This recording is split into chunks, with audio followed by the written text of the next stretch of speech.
Okay, this video is for replacing spark plugs, 2015 Chrysler 200C with the 4-cylinder 2.4 liter engine. Here we go.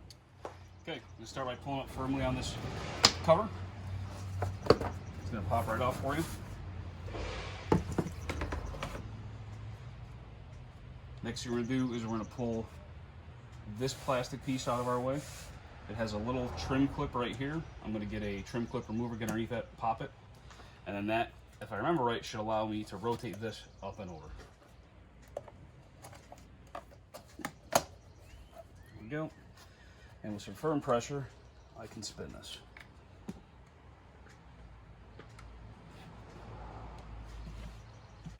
Now we got 1, 2, 3, 4 ignition coils. Of course, this is 4-cylinder. Each one is held in by a 10mm head bolt. So now to unplug these, I already released this one, so I'll show you again. Has a red safety retainer there. And then we can squeeze the plug and unplug it. Okay, show you this one again. Pull that out, then squeeze, then pull. Okay, pull it out, squeeze, and pull. I like to keep these coils arranged the same way I take them out. So I'm just gonna put these right above each cylinder so they stay right where they came from. Okay, now we're working with a 5/8 spark plug socket. Get down there, find it, make sure it engages properly.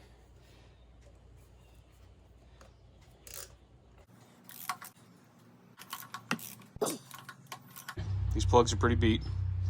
So the original part number is a Champion REC 10 WM PB4. They are iridium plugs, so I bought a pack of the exact plug that came out of it. I like to do that. I like to make sure that I use the exact plug that the company spec'd for it to make sure that it's going to perform exactly the same way. And I just got to gap these plugs now. Okay, so the gap I'm finding online is 44 thousandths. I just use a simple disc tool like this. Then you can just read the numbers on there, and you're going to match the plug gap up to the measurement on the disc. So these are iridium plugs.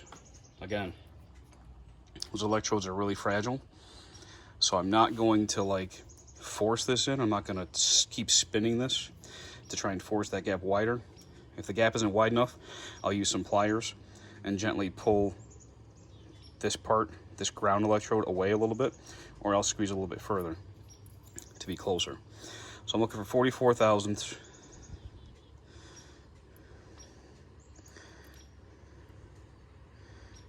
And that's actually pretty close right now. So if I gently slide this over, that actually gets me right on 44 thousandths. So this first one I'm checking is good to go. These just happen to be all perfectly gapped already to match this engine.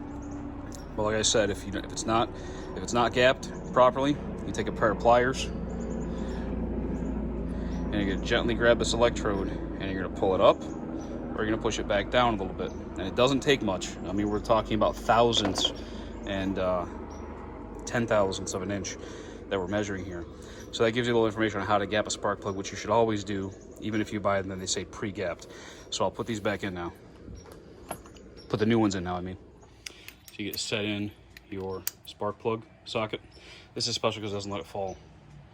Doesn't let it fall out. And also, after you loosen it, it grips it so you can pull it up out of the tube. Slide it in there. Start it very gently first. Make sure you can find the threads and make sure it doesn't bind up. If you're starting this and it starts to bind up and get difficult, stop. Back it out again and try and find those threads straight on again. Definitely don't want to force these and strip the head. So I can feel it meeting the top of the cylinder head now, and it stopped. I'm going to give it a little bit more of a turn. You want to make sure this is perfectly straight up and down. You don't want to hit this at an angle. You want to give it maybe an 1/8 of a turn to a 1/4 of a turn. Because all we're doing now is we're going to crush this little washer a little bit that's on the bottom of this here and make sure it seats well. So just repeat that for the other 3. Insert your coils back on again. Plug them in. Make sure to press that safety click back in. Put that back in.